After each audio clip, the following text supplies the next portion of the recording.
Hello and welcome to my new series, Weekly Boxing News. I've always wanted to do this series ever since I was on my little hiatus, but now that I'm back and I'm more active in boxing, I hope to make sure this series goes on for a very long time.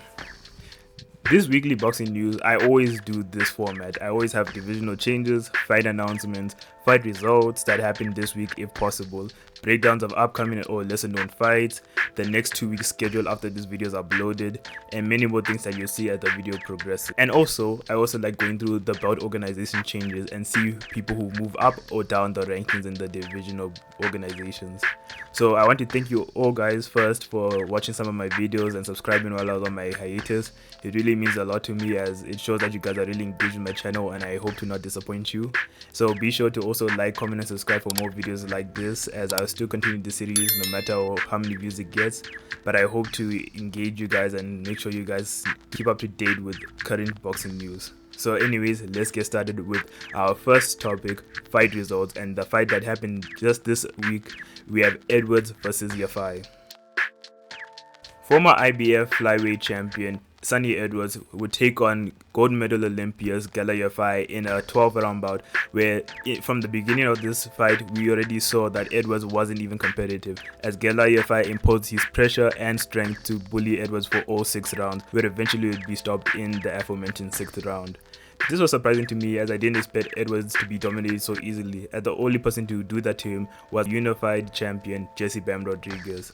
But even in the fight, we can see between corners in a recently released clip, we saw how he didn't even want to be there.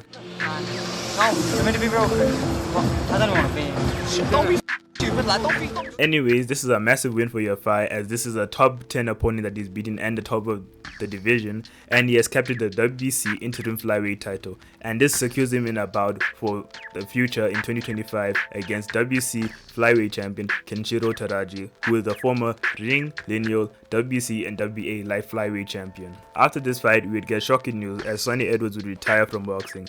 This comes as a big shock to many as Sunny Edwards only has 2 losses against top fighters, but it already seems like he already has lost love for the sport. I hope to see Sunny Edwards on UK fight cards as an analyst or a commentator, as although he lacked power, he made up for it for his skills and heart as shown in the Jesse Rodriguez fight. But in this recent fight, it clearly shows that it's all lost right now. I hope big things for Sunny Edwards and have a great rest of his life. On the same card, we had Cameron Wong versus Gwyne in a lightweight bout where Gwyne would be cut under both of his eyes and lose a highly controversial decision to Wong as many felt like Gwyne did enough to win. We also had the Commonwealth middleweight bout between Kieran Conway and Ryan Kelly, which was a closely contested bout with Conway taking the split decision victory. Additionally, there was the BBB OFC light heavyweight title fight between Troy Jones and Michael Stephenson, where Jones secured the title, and the last bout that I wanted to cover was former Ring Magazine super middleweight champion and winner of the Super 6 tournament, Callum Smith, making his return after his brutal finish to utter better BF against Carlos Galvin, where it was clearly a key busy fight as he was able to stop Galvin in the fight and now looks to secure potential fights against other top light heavyweights. Now that we've covered the Edwards vs Yafai card, we can move on to discussing fight announcements that have been made this or last week as I want to catch up on all the topics that I've missed out on. Starting off, we have Ring Magazine and IBF Cruiserweight champion Opetaia set to face his IBF mandatory challenger Huseyin Cinkara at the Gold Coast Convention Centre at Broadbeach, Australia on January 8th. Cinkara obtained his mandatory status after knocking out Armen Jokhaj in the IBF eliminated bout in the 2nd round. Cinkara is an older fighter at the age of 39. Any prospects of a win against the young tough champion seems unlikely. But after this bout, Opetaia hopes to secure a potential unification bout between WBA and WBO Cruiserweight champion Gilberto Ramirez or the winner of Ryan Rosiski vs Yamil Parata for the WBC interim title, which I expect to be elevated to full champion as you'll see me talk about it later in the video. Next up, we have the return of Mexican super middleweight contender Jaime Munguia in a homecoming fight at the Estadio Caliente in Tijuana against French fighter Bruno Cerise on the 14th of December. Munguia has had a hectic 2024, facing off against the best super middleweight in the world, Canelo Alvarez, in a fun action bout where he would suffer his first knockdown over the veteran and lose a comfortable decision. He would make a move that surprised many people as he would go back to top rank even though he had been partners with Golden Boy and Oscar De La Hoya for many years. But then he would take on top 10 super middleweight Eric Bazinian, where he struggled at some points in the fight but pulled through to secure a 10th round KO over the Armenian fighter. This is clearly just a keep busy fight for him, as a potential big fight can be set out for the 2025 year against either Christian Mabili, Diego Pacheco, Edgar Balanga, or many others. So I see this fight as a clear win and easy win for Mangia, but we'll cover it the closer it gets. Next, we have an exhibition bout between the banned boxing star Ryan Garcia set to face Japanese kickboxer Rikuya Ampo on the 30th of December, where Ryan Garcia claims to do this for Manny Pacquiao, not minding the fact that he had previously wanted to fight the retired veteran at one point, and even very recently said he wanted to fight him in a match. But ignoring this fight doesn't prove to show anything of worth, as he's clearly gonna beat Rikuya Ampo as he's supposed to, as Rikuya Ampo doesn't have many boxing matches to date, but we never know what could happen. But I'm not really interested in this bout, as it is just an exhibition as lastly stated. But after this fight, he has probably realized that all his fan base is eyeing on him as some sort of martyr figure and top boxer to face the top contenders and become a world champion. But I don't see that happening, as once he moves up to welterweight, he has to actually face the top guys there and guys his size, and not lesser and smaller guys. But that's just my opinion, and I don't really have that high of opinion on Ryan Garcia anyways. And I hope to see a rematch with Devin Haney to see how that fight would go, because both of them need a redemption fight to see who truly should have won that bout and who's gonna be the future of boxing. But we'll discuss that bout later as the fight approaches. Moving on, we have some bad news, as the WBC final eliminator for Mario Barrios' WBC welterweight title between welterweight veteran Edgars Kavliauskas and French contender and bronze medalist Olympian Solomon Sissoko is being delayed, as Sissoko has suffered a hand injury and this bout could be postponed all the way up to February 2025. This sucks for both fighters, as the winner can face the weakest champion at welterweight, as I previously stated in my last video, in Barrios, and Barrios could probably look to secure another big fight during the waiting time period instead of trying to wait for his mandatory to be set. Moving on, we have former WBO, NABO welterweight titleist Giovanni Santillan set to make his return after his brutal KO loss to WBO welterweight champion Brian Norman Jr. Check out my previous video to get the details on the welterweight division, as he is set to face Ghana's own Frederick Lawson, who is coming off 2 stoppage losses against Ortiz Jr. and Alexis Rocha. Santillan hopes to show that his badly damaged fight with Norman was only a fluke and he can truly be the top of the division and a future champion, as that loss was really bad and set him back for a long time. But this fight is going to take place on the Oscar Valdez vs Emmanuel Navarrete 2 undercard under the co-main event of Rafael Espinoza vs Robert C. Ramirez. This fight is set to take place at the Footprint Center in Phoenix, Arizona on the 7th of December. Next up, we have a WBA interim super bantamweight title bout between former WBA and IBF super bantamweight champion Murujan Akhmadaliev and top Mexican contender Ricardo Espinoza at the Sale des Etoiles in Monte Carlo on the 14th of December. MJ Akhmadaliev has made himself vocal on claims of undisputed super bantamweight champion Inoue ducking him, but his claims fell on deaf ears, as many have a comeback to what he has said about Inoue ducking him, as Inoue had beat the man who took MJ's belts, being Marlon Tapales, and MJ has not been that active in his career to be even deeming himself worthy of that fight. And lastly, he can't claim his mandatory status due to the WBA being the last in line for Inoue to defend, as he has to defend his undisputed status against WBO and IBF mandatory Sam Goodman, who would take precedent over MJ Akhmadaliev, as the IBF is more strict on their rules and the IBF title supposedly came first between Inoue and Marlon Tapales. But anyways, MJ looks to secure that Inoue fight by capturing the WBA interim title, where he hopes if he does well enough he can appear in a rumored Saudi card in America, as Inoue is set to come to America late next year. And also on this card we have Chevron Clark vs Leonardo Mosquera for the vacant EBU cruiserweight title. We have Brazil's own Beatriz Ferreira set to defend her newly obtained IBF light flyweight title against Licia Odoze, and Irish lightweight Gary Curley is going to face veteran and former IBO lightweight champion Maxie Hughes. I'll break down that fight as it approaches closer.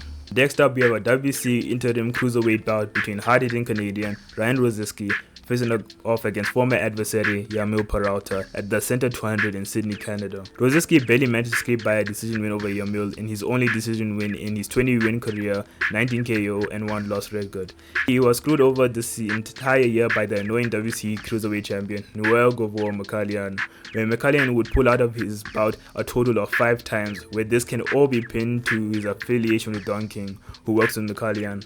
But with this bout, if Ryan were to win and secure the WBC interim title, I could see him being elevated to full champion, as the WBC may strip Noel Makalian for not defending his title. Next up, we have Gervonta Davis vs. Lamont Rhodes Jr. being moved to March 1st at the Barclays Center in Brooklyn, New York. This fight is still unimpressive to me and not enticing in the slightest. I hoped he would renegotiate with Teofimo Lopez or even a top lightweight like Raymond Muratala, as those guys would offer some sort of challenge to Davis instead of a super featherweight champion who only recently got his title. But we will talk about the fight as it approaches, but I'm not really excited for this bout. Next up, we have a more exciting bout between WBC interim light heavyweight champion David Benavidez and WBA regular light heavyweight champion David Morrell, taking place at T-Mobile Arena in Las Vegas, Nevada on the 1st of February.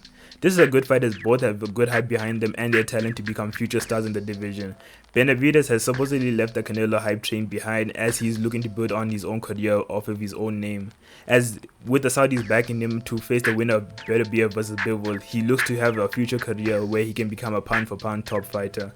Whereas David Morrell is a top Cuban prospect who has already obtained the WBA regular and WBA interim bouts in his super middleweight tenure, and even at his light heavyweight debut, he has secured the WBA regular title from long-reigning veteran Radivoj Kalashnik in a tough bout where we saw Morrell look human for the first time, as Kalashnik's boxing style exposed how little experience Morrell has fighting against in a 12-round bout. It shows how Morrell had little experience fighting in a 12-round bout.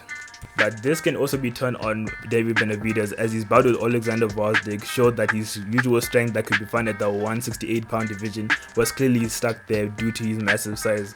But we will see how the fight will approach as we get closer to it, as we see fighters with their training camps and training footage being released.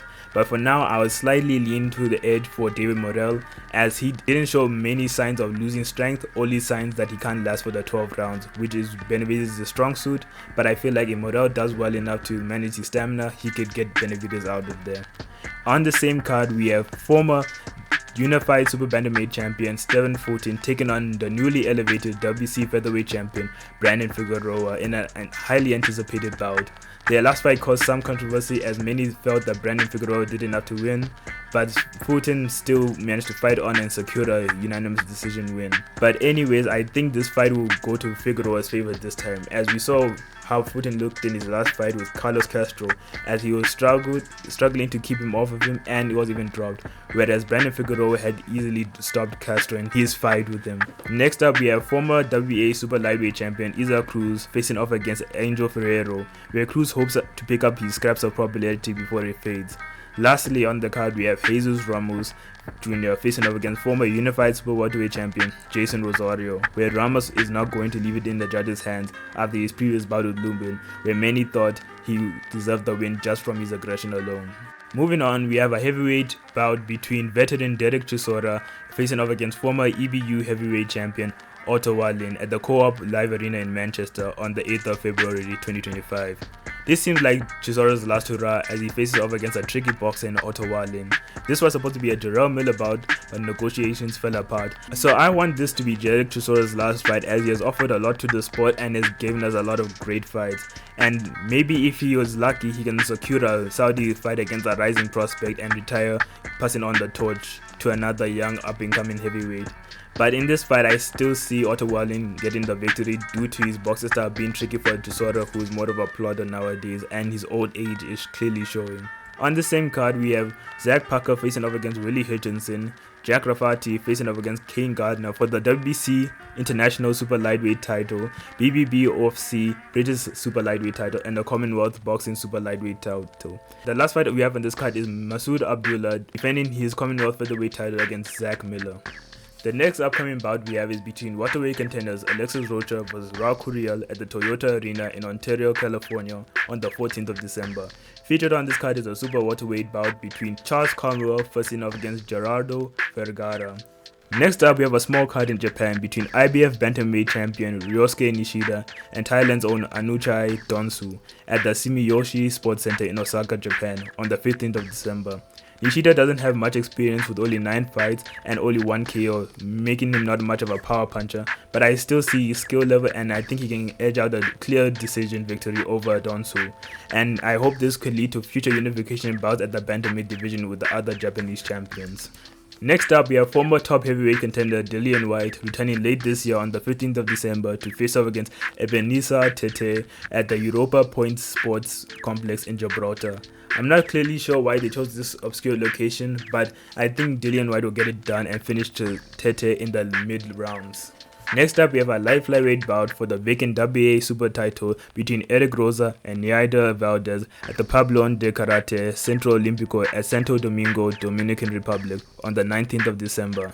This is a vacated title left by former ring lineal WCWA light flyweight champion Kenshiro Teraji, and these fighters have some experience with former champions and top fighters, but I expect the winner of this bout to try and defend their title here and there as to gain some money. But I see the top guys in this division such as Masamichi Yabuki, 790 Nonshinga, Carlos Canizales, and Shokichi Iwacha be able to easily capture the bout from the two fighters, but we'll see what happens as the fight approaches and what skill level will be shown in that fight.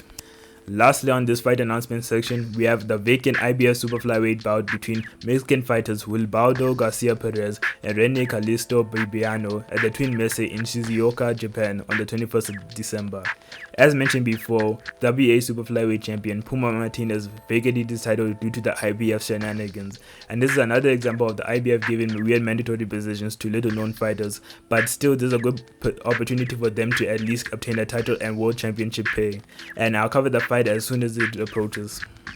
Now that we've gone through all our fight announcements, we can go to fighter specific news where we discuss news based around a singular fighter or fighters that is not a fight announcement or a rumor between them.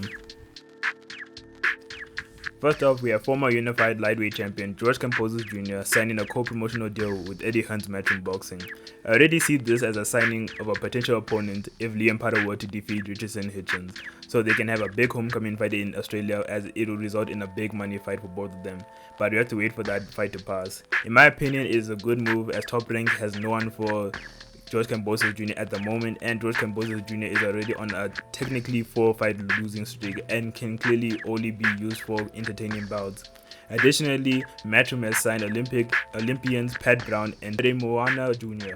Next up, we have former unified lightweight and current ring and WBO super lightweight champion Teofimo Lopez, who has made the addition of a former trainer of the year Eddie Reynoso in his team.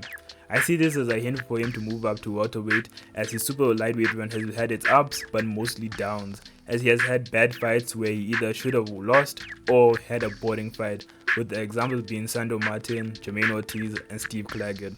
Reynoso can help him with Teofimo's biggest weakness, and that is he can't fight on the front foot, as he struggles to apply forward aggression, as we saw in his aforementioned bouts. But this is due to his natural counter-puncher style, as he likes to work on the back foot, as shown in his Josh Taylor performances and Pedro Campo fight. If he follows Eddie Reynoso's vice, if Teofimo were to follow Eddie Reynoso's vice well, he can have a possible chance to defeat WO welterweight champion Brian Norman Jr. and become a 3-weight world champion. Moving forward, we have the aftermath of William Zepeda versus Tevin Farmer, as Tevin Farmer is making claims of drug testing not occurring for the fight, even though it was signed in the contract. This is worrying, as this fight may have been a setup for Farmer to get brutally finished by Zepeda, so his popularity can skyrocket and the promotion of the Shakur Stevenson fight can be sold immediately after. But Zepeda didn't know that Farmer was a lot stronger than he thought, and Farmer even managed to drop him, forcing Zepeda to go all 10 rounds with him. This slightly ruined the hype for the Shakur Stevenson bout, as people started to question whether Shakur could do that to Zepeda. From what I've seen, Oscar De La Hoya hasn't immediately clapped back to any of the claims made by Tevin Farmer, and Tevin Farmer did express interest to do a Zepeda rematch again, so we all have to assume these are just very strong allegations that haven't been addressed yet.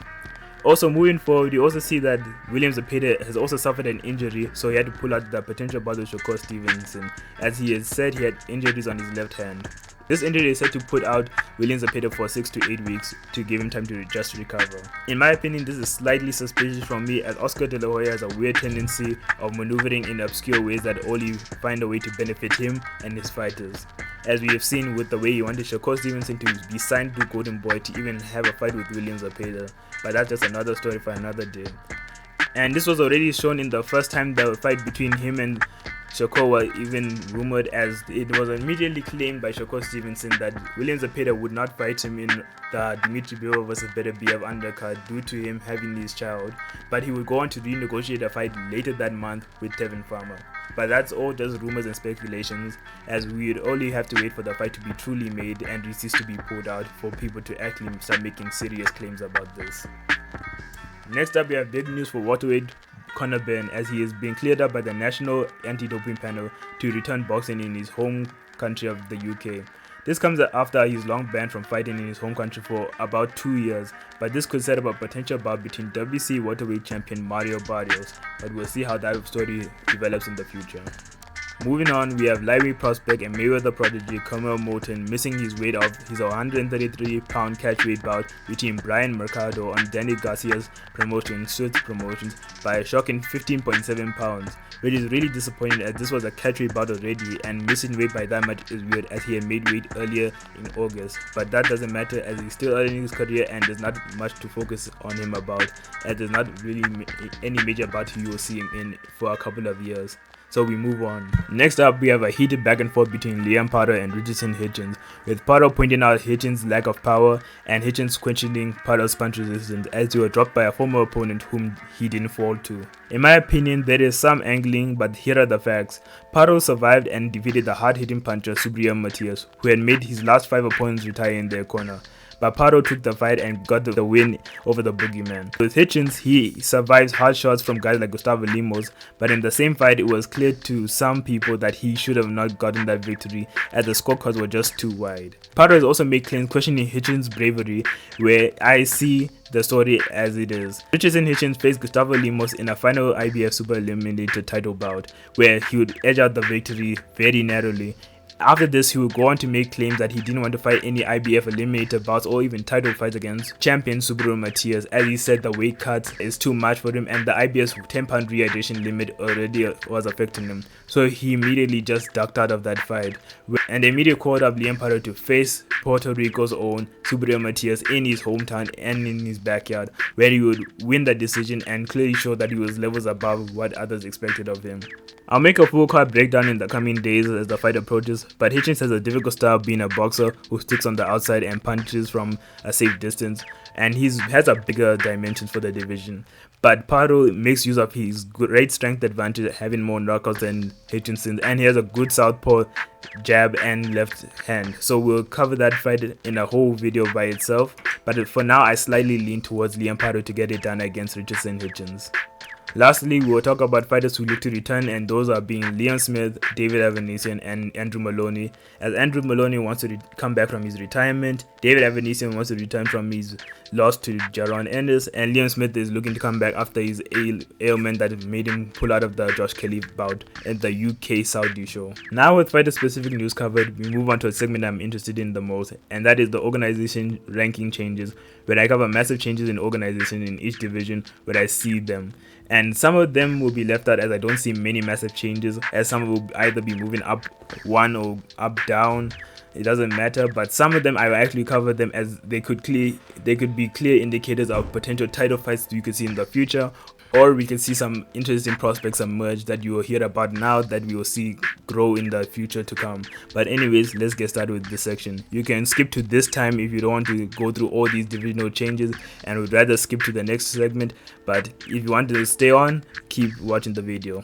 Starting with the heavyweight division, in the WBC rankings, we have Fabio Wardley moving up one spot to take the position number 7. This is significant because of the rest of the movements below him, as F.A. Jagba, Bakodir Jalalov, and Frank Sanchez all moved down 3 spots to take their respective 8th, 9th, and 10th position, as well as Felipe Govic, Luis Ortiz, Otto Wallin, and Deontay Wilder all moving down 2 spots to take their respective positions of 11th, 12th, 13th, and 14th. In the WBA rankings, we have Fabio Wardley moving up 3 spots to take the number 6 spot, and Gate Kabeya moves up 1 spot to take the number 5 position. This is covered with Zhile Zhang, who had held the number 7th ranking, and Derek Sosora, who had held the 12th ranking, dropping out of the WBA rankings. Moving on to the cruiserweight division, we see in the WBO rankings, Callum Johnson and Tahir Korovic move up 2 spots to secure the number 2 and number 3 positions, and former champion Chris Smith drops down to take the number 4 position. We'll skip light heavyweight and super middleweight as there are no major changes to be noted of, as we start with middleweight. In the WBO, we have former number 1 Hamza Shiraz being dropped from the rankings alongside Miriam Rosaltonov at number 6 and Etondi William, who had held the number 8 spot. Next, we have Denzel Bentley moving up 1 spot to secure the number 1 position, Brad Pauls moves up 2 spots to secure the number 2 position, and Fodor secures the number 4 position, moving up 3 spots. In the IBF, we have IBO middleweight champion Chris Eubank Jr. moving up 2 spots to take the 3rd position, and Andrei Mikhailiovic, who had faced IBF champion Janibek Kalanai, going down 7 positions to take the number 10 spot. In the WBC, we have Hamza Shiraz taking the number 1 spot, Chris Eubank Jr. moving up 1 spot to take the number 2 position, and Tyler Denny, former number 8, dropping out of the rankings entirely. Lastly, in the WA, we have Yuan Lee Hernandez up 2 spots to take the number 1 position in the WA. Now with the super welterweight division, in the WO, Tim Zhu, former number 10, and Erickson, former number 11, drop out of the WO rankings. In the IBF, Tim Zhu drops a total of 5 spots, taking the number 9 position, with Josh Kelly, Xander Zayas, Callum Walsh, Jesus Ramos, and Ardrell Holmes all moving up 1 spot, taking the positions of 4, 5, 6, and 7 respectively. In the WBC, we have Xander Zayas moving up 2 spots to secure the number 4 position, and Brian Mendoza, former number 13, dropping out of the rankings. Lastly, in the WBA, we have Ioannis Tellez moving up 3 spots to secure the number 2 position. Now in the welterweight division, we have the WO rankings, former number 4 Karen Chukadzian and Solomon Sissoko, former number 6, being dropped out of the rankings entirely, and we have Eko Ezuman moving up 5 spots, taking the number 4 position. Now skipping to super lightweight, in the WO we have Alfredo Santiago Alvarez up 5 positions to take the number 3 spots, Arim Fenian up 6 spots to take the number 4 position, McQuan Williams up 7 spots to take the number 5 position, and we have Richardson Hitchens, former number 3, and Rohan Polanco, former number 4, dropping out of the rankings entirely. In the WBC, we have Richardson Hitchens, former number 5, being dropped out of the rankings entirely. And lastly, in the WBA, we have Regis Progress, former number 7, being dropped out of the rankings entirely. In the lightweight division, we have the WO rankings with Keisham Davis moving up 2 spots to take the number 1 position, Sam Noakes moving up 1 spot to take the number 3 position, Zahar Abdullayev moving up 1 spot to take the number 4 position, and we have William Zapata, former number 1, George Cambosis, former number 8, and Gustavo Lemos, former number 13, dropping out of the rankings entirely. In the IBF, we have Zahar Abdullayev moving up 3 spots to take the number 2 position, and William Zapata, former number 1, being dropped out of their rankings entirely. In the WBC, we have Mark Chamberlain, number 6, and George Cambosis, number 15, being dropped from the rankings entirely. And in the WA, we have Giovanni Cabrera dropping from number 15 to entirely out of the rankings. We will skip super featherweight as there are not many big changes, as we have the featherweight division. In the WO, we have Stephen Fulton, number 3, and Lewis Neri, number 6, being dropped out of the rankings entirely. In the IBF, we have Omar Kande Trinidad moving up an astounding 11 spots to take the number 2 position, Keisuke Matsumoto up 3 spots to take the number 4 position, and Hector Andres Sosa moving down 7 spots to take the number 11 position. And we also have former champion Robert C. Ramirez holding the number 5 position, being dropped out of the rankings entirely. In the WBC, we have Bruce Carrington moving up 1 spot to take the number 1 position in the rankings. We have Stephen Fulton, Nathaniel Collins, and Carlos Castro moving up 2 spots to take up the respective 2, 3, and 4 positions. And we have former number 1 Robert C. Ramirez being dropped from the rankings entirely. In the WA, we have Mikito Nakano and Edwards Vasquez up 3 positions to take the number 7 and 8 spots. We have Stephen Fulton, former number 1, Harato Tsutsumi, former number 6, Ronnie Rios, former number 7, and Victor Morales, former number 8, being dropped from the rankings entirely. In the super bantamweight division, in the WBO, we have MJ Ahmadalia, former number 12, Jericho O'Quinn, former number 13, and Alexis Molina Aguirre, former number 15, being dropped entirely. In the IBF, we have John Rio Casimiro up 3 spots to take the number 10 position, Toshiki Shimomachi, Elijah Pierce, Carl James Martin, Ramon Cardenas up 1 to take their respective 5, 6, and 7, and 8 positions. MJ Ahmadalia, number 4, drops out of the rankings entirely alongside number 5 Liam Davis. In the WBC, we have David Picasso taking the number 1 spot and TJ Doheny holding the number 15 position, being dropped entirely. In the WBA, we have MJ Ahmadalia at number 1, Ricardo Espinoza up 2 to take him to the number 11 position, Peter McGrail up 3 to take him to the number 12 position, Toshiki Shimomachi and Muhammad Shekov down 4 to take the number 14 and 15 position. Lastly, we have Liam Davis, former number 14, and Israel Rodriguez Picasso, former number 14, dropping out of the rankings entirely. In the bantamweight division, in the WBO, we have Christian Medina Jimenez up 1 to take the number 1 position, David Cuellar Contreras down 1 to take the number 2 position, Van Tho Tran down 4 to take the number 13 position, Christian Cano, former number 14, and Cesar Vaca Espinoza, former number 15, dropping out of the rankings entirely. In the IBF, we have Dylan Price, former number 6, dropping out of the rankings entirely. In the WBC, we have a lot of changes. We have Pech Sorchid Pantana, down 7 positions to go to the number 8 spot. Charlie Edwards moves up 5 spots to take the number 5th position. Then Emmanuel Rodriguez, Keita Kirihara, Vicente Astrolabio down 3, taking their spots at the respective number 10, 11, and 12 position. Then Juan Martinez Alia, former number 5, Saul Sanchez, former number 12, and Victor Reyes Bernabeu, former number 15, dropping out of the rankings entirely. In the WBA, we have Tenshin Asakawa up 1 to take the number 2 position, and Winston Guerrero up 3 to take the number 9th position. Then we have Emmanuel Rodriguez, former number 13, dropping out of the rankings entirely.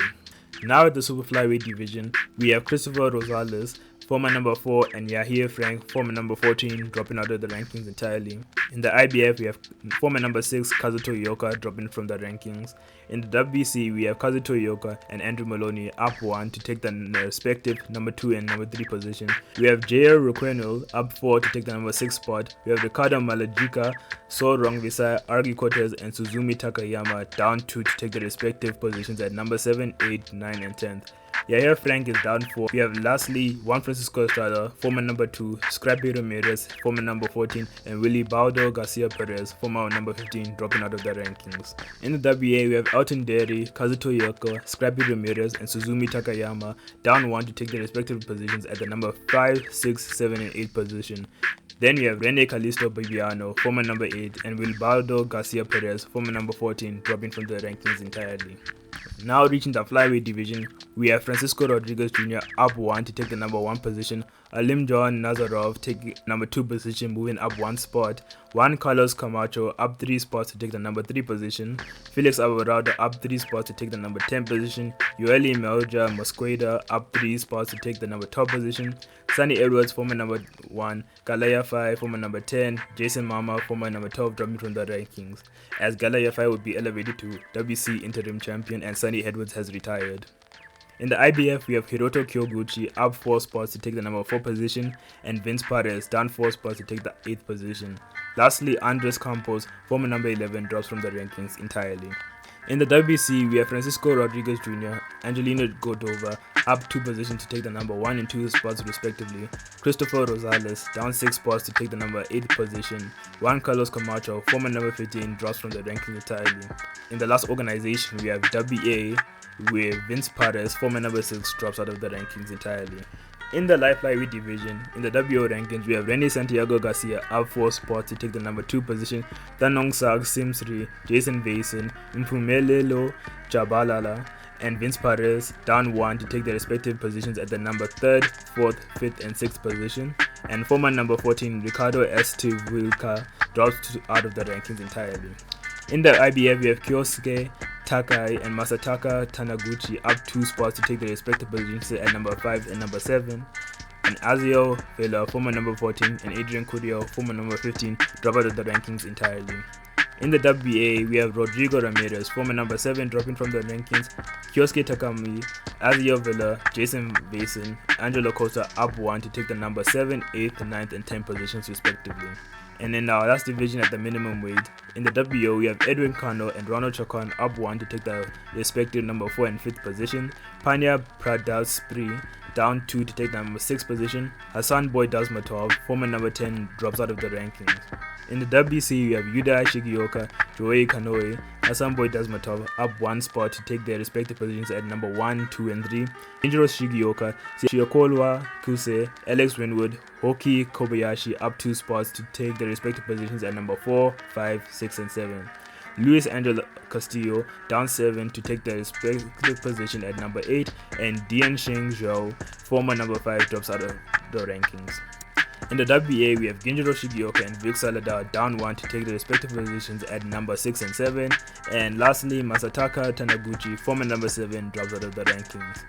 Now, for those who either skipped past the original organization changes, welcome back. We're going to be moving on to the rumored fight section, and for those who stayed to watch all of it, thank you for watching all of them, and I hope you found some interesting ranking changes, as we can potentially see these future fighters up and coming on big fight cards, as they'll get the title shot for after a long time of fighting in eliminator bouts. So now we move on to our next section, which is the rumored fight section. Starting big, we have a rumored February 22nd Saudi card where Daniel Dubois looks to face WBO interim heavyweight champion Joseph Parker. We have an anticipated undisputed rematch between Dimitri Bivol and Artur Beterbiev. Zhile Zhang faces off against Agit Kabayel. Hamza Shiraz makes his bid at a world title bout against WC middleweight champion Carlos Adames. We have a possible Virgil Ortiz Jr. vs Xander Zayas bout. Shakur Stevenson may face off against Floyd Schofield. And lastly, we have Anthony Kakache facing off against Eduardo Nunes in an IBF title defense.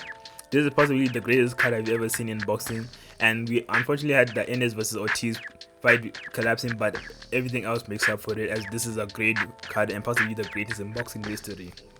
Next, we have William Score making an interim defense of his newly obtained IBF super middleweight title, as the winner will be forced to face Vladimir Shishkin later next year. And next up, we have rumored that Jose Valenzuela, WA super lightweight champion, will face off against power puncher Gary Antoine Russell on Tank vs Roach undercard. Moving on, we have a WO final eliminator bout being prepared between super lightweight contenders Arnold Barboza Jr. and Jack Catterall. And if Teofimo vacates his title, it could be for a vacant title, or if Teos decides to stay in the division, it could be for a WO interim title, or just in a media mandatory shot against Teofimo Lopez. We'll see how that bout gets created in the future. Next up, we have WO interim champion Joshua Buatsi possibly being set to face Callum Smith in the future next year, as Callum Smith has looked to secure that bout, as he is looking to put himself up back again in the light heavyweight division. We may have a possible Caleb Plant, who is the WBA interim super middleweight champion, against Puerto Rico's own Edgar Berlanga. Also moving on against super middleweights, we have possible bout between Diego Pacheco and Steven Nelson, as the original bout was supposed to be an IBF eliminator bout between Diego Pacheco and Christian Mbili, but Mbili's camp said they wouldn't be able to make it to the bout in time, and it could be made later next year. So Pacheco is looking to face off against Steve Nelson in a possibly 12-round bout, which I see as super exciting. Next, we have a possible Sky Nicholson bout between Amanda Serrano if Amanda Serrano decides to come back down to the featherweight division and skip out on a trilogy match with Katie Taylor, as I see that fight being impossible to make at this point in time, as it can't be really sold for a third time, but we never know what could happen. And next up, I think there could be a possible Lyndon Arthur versus British light heavyweight star Ben Whittaker, as Ben Whittaker is currently coming off of his draw against Cameron, and people are already doubting him and saying all this stuff against him, including Lyndon Arthur, who is busy insulting Ben Whittaker, which could force a potential rivalry bout to prove that Ben Whittaker is not a quitter as many people say. And the lastly rumored bout that I know of is Keyshawn Davis having a potential WBO lightweight title bout against champion Dennis Berenchik. Now that we have all our rumored fights dealt with, we can go on to our upcoming fight section, where I'll be covering fights that are going to happen in the next 2 weeks. On the 7th of December, it is packed with many interesting fights, starting with the Emmanuel Navarrete vs Oscar Valdez 2 and the co-main rematch between Rafael Espinoza and Roberto Ramirez. We have Liam Parra vs Richardson Hitchens in Puerto Rico, Kubra Pule facing against Mohamed Shah for the WBA regular heavyweight title, Ryan Ruziski facing against Yamil Peralta for the WBC interim cruiserweight title, Alexis Rocha vs Raul Curio, Brad Pauls vs Denzel Bentley, accompanied by Sam Noakes vs Ryan Walsh, Solomon Darkres vs David Adelaide, plus Lawrence Okoli's heavyweight debut against Hussein Muhammad. On the 14th December, we have an interesting bout with Jaime Magia facing against Bruno Sarase and MJ Akmadalia facing against Franco, with Trevon Clark vs Leonardo Mosquera and Natasha Jonas vs Ivan Habazin fight taking place on that same day. Now, just before we end off this news video, I'll just go through some quick news that has been found out very late in my recording session. First off, we have WO's new rule against mandatory challenges avoiding title shots, as if you do, you'll be entirely kicked out of the WO rankings and have to start over or go to a new organization rankings to build yourself up again. And Oscar De La Hoya could impede on Ryan Garcia's exhibition bout, as Golden Boy has already had no stake in the bout entirely and is looking to try and secure money from Ryan Garcia still being a Golden Boy Promotions fighter. So that is my news video. I hope you guys enjoyed it and saw something useful for you to see. I hope to do this again next week, and this video will hopefully be next week slightly shorter, as this video was a big introduction and I want to cover a lot of topics and a massive range of stuff that I missed. But I hope you guys enjoyed the video. Please like, comment, subscribe, share this video with a friend who's also interested in boxing. And it's been your boy TJ, and I'll see you guys next round.